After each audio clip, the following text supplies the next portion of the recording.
Saudi Arabia today severed diplomatic ties with Iran. Demonstrators in Tehran set fire to the Saudi embassy on Saturday night. They were protesting against the execution of a prominent Shia cleric by Saudi Arabia. Nimr al-Nimr was among 47 men put to death on terrorism charges. Gerald Tan now reports. Oh, mashallah! The Saudi embassy ablaze in Tehran.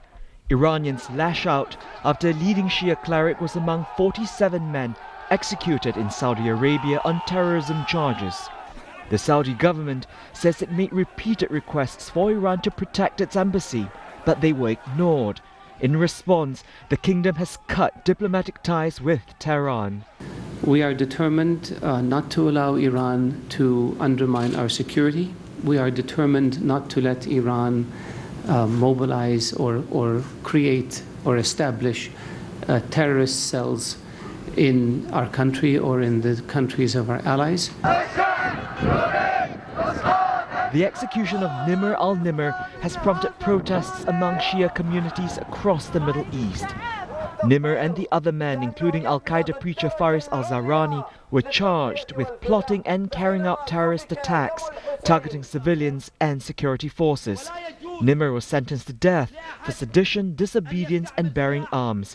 He didn't deny the political charges against him, but said he never carried weapons or called for violence. Riyadh is adamant he got a fair trial based on facts, and which followed a judicial process. A view supported by the Muslim World League, which says the death penalties in Saudi Arabia fell under Islamic law and they applied to both Sunni and Shia. Iran's supreme leader is warning of what he calls divine revenge. It is a wrong deed because this blood will trouble them without a doubt. I have no doubt about it. Policymakers executed them. The Saudi government's decision makers should not underestimate that this blood will trouble them. It will torment them. Iran and Saudi Arabia have often engaged in a war of words, and it's not the first time they've cut diplomatic relations.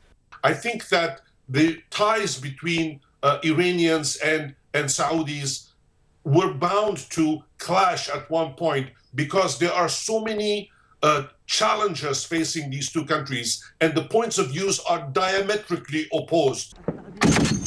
Tehran and Riyadh support opposing sides in the conflicts in Yemen and Syria. The concern now is that the widening rift between these two regional powers will have a broader impact across the Middle East. Gerald Tan, Al Jazeera. Well, Iran has responded to the move by accusing Saudi Arabia of trying to shift attention away from the executions. In a statement, the Deputy Foreign Minister Hussein Amir Abdullahian said the kingdom could not cover up its mistake of executing a major religious figure. He added Saudi Arabia is making hasty and ill-considered decisions. The US is calling for calm and urging leaders in the region to, quote, take affirmative steps to reduce tensions. Live now to Washington and our correspondent Kimberly Halkett. Kimberly, what's your reading of the US reaction to this?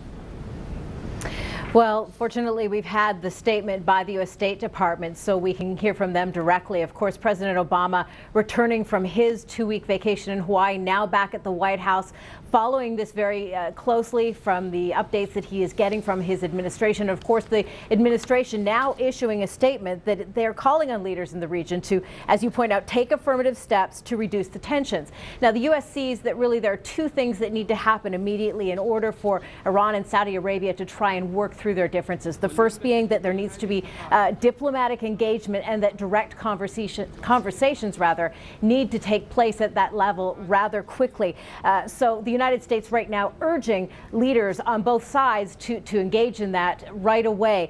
But we should point out that this really is the second time in just 2 days that the United States has come out and sort of weighed in on what seems to be, by the hour, an escalating dispute. You have to remember that on Saturday there really was that sort of rare public display of disapproval towards Saudi Arabia. The United States is one of its key Mideast allies in the region over the execution of the Shia cleric Nimr al-Nimr. So the statement then was that there was the concern that there would be escalating tensions. Obviously, that concern has been realized with the result of the United States now issuing a second very strongly worded statement. But the Saudis clearly and quite robustly telling the world, in effect, we're not particularly troubled by your reaction to what we did with these 47 men. So that must be raising eyebrows at the State Department.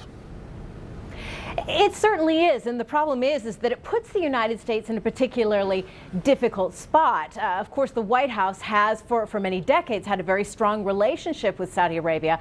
But at the same time, you have to remember, too, especially under President Obama, this administration has worked very, very hard in recent years, and especially in recent months as it worked to secure the Iran nuclear agreement. So the United States has very strong relationships with both sides, now finding itself in a very awkward position as it sees itself trying to appeal for calm, but also being very concerned about the sort of broader spillover effect that could result as a result of this dispute escalating even further.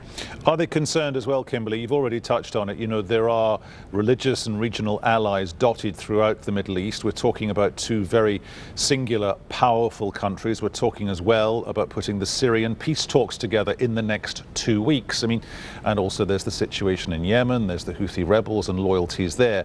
The potential for negative backwash here is significant. It's absolutely significant, and don't get me wrong, there are absolutely conversations at this level taking place because of these wider and broader concerns. But you have to look at the statements that are coming out of the White House right now. We saw the statement from Ben Rhodes, the security advisor, on Saturday, which was particularly telling in the way it was worded.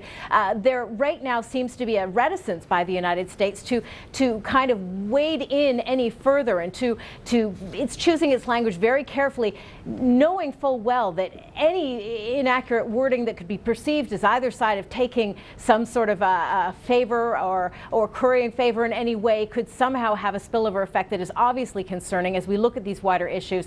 So right now we see a lot of hesitation on the part of the White House, but it is going to be difficult as this continues to spiral further for the U.S. to continue to toe that line. Kimberly, thanks very much.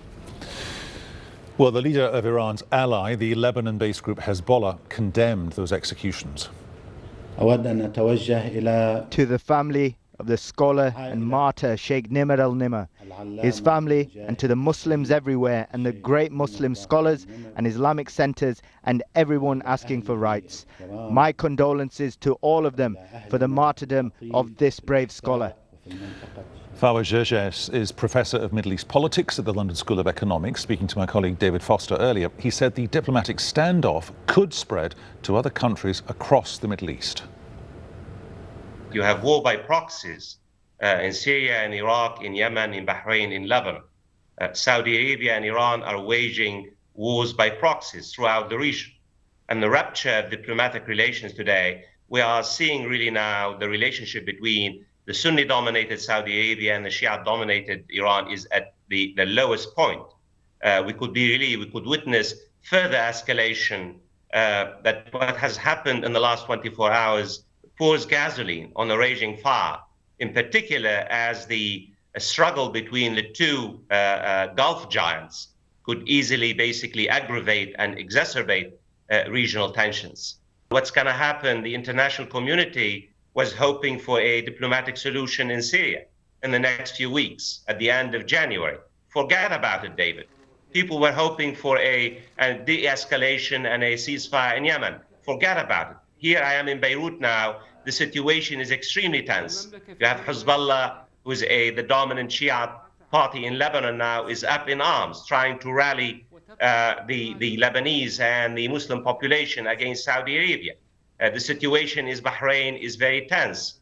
You have sizable Shia communities throughout the Gulf.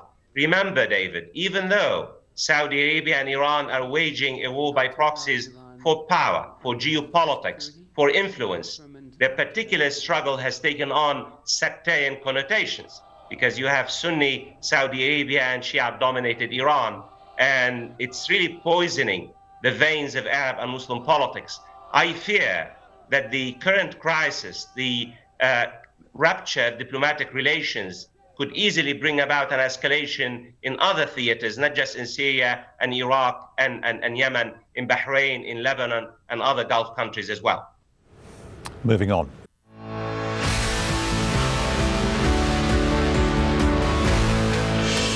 Welcome back. You are in the CNN newsroom. I'm Jim Sciutto in Washington.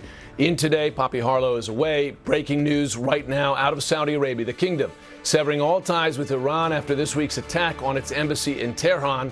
And it's giving Iranian diplomats 48 hours to leave the kingdom entirely.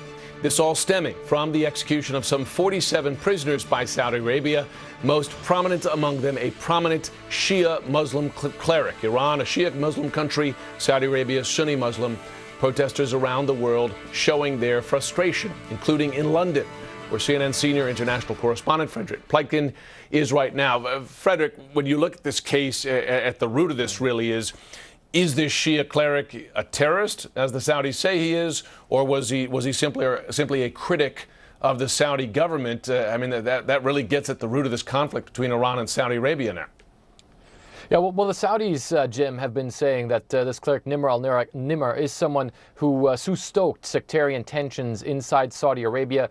They accuse him of having called to violence. The Iranians are saying that is not true. Actually, the head of the human rights body for the United Nations also very critical of Saudi Arabia's decision to put this man behind bars initially and then to execute him. So by and large, the reaction to this man's execution has been quite negative from most countries around the world. If you're looking at the European Union, for instance, you look at many of the regional countries as well. It is, however, of course, Iran's reaction to all of this that now has stoked this decision by Saudi Arabia. Last night we had that ransacking of the Saudi embassy there in Tehran, and the Saudis in that press conference today came forward and said that they believe that Iran is trying to undermine Saudi Arabia's security. The Iranians, for their part, are saying that is not true, and you did have the president, Hassan Rouhani, come out and actually criticize those who stormed the embassy and Iran, saying that they arrested 40 people who were part of that siege. Thank you, Frederick Pleitgen, giving us the latest on this from London. I want to bring in our CNN analysts on this, military analyst Lieutenant General Mark Hertling and intelligence and security analyst Bob Baer. He's also author of Sleeping with the Devil, How Washington Sold Our Soul for Saudi Crude. Might be relevant to this discussion. Bob, if I could begin with you, I'm going to go out on a limb here and say that oftentimes things happen in the Middle East with ulterior motives. When you look at this case here, I mean, there's already been deep tension between Iran and Saudi Arabia, some of it religious, the Sunni-Shia divide. But Saudi Arabia making this decision to execute a prominent Shia cleric on its soil by beheading, I believe, was there a reason behind that in terms of sending a message, for instance, to Tehran?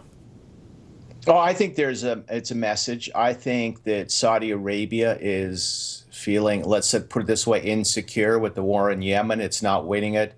Its forces in Syria, the forces at back, are not doing well. Saudi Arabia is not doing well in Iraq as well. It looks like it's surrounded, and it's worried about its Shia minority. It's the Shia 12ers. They are not particularly active, but they're very worried about them. And also, you have a problem is the de facto king in this country is a 30-year-old man. He's the second crown prince. He doesn't have much experience. He's running the economy, national security, defense, and the rest of it. And I think clearly the Saudis are making mistakes because Sheikh Nimr wasn't a violent man. And if he was involved in terrorism, Saudi Arabia did not make that case. And that's a real problem. And that's the reason there's this outrage across the Middle East. General Hertling, if I can ask you, you have two countries here with very big militaries, Iran and Saudi Arabia. Saudi Arabia, of course, armed by the U.S. And you have them already in effect in military conflict in a country such as Yemen, with the Saudis supporting the existing government there and then the Iranians supporting the Houthi rebels who are Shia as well. Do you see a potential here as tensions escalate for military conflict between Saudi Arabia and Iran? Absolutely, Jim. That's the key issue, that this is spiraling very quickly.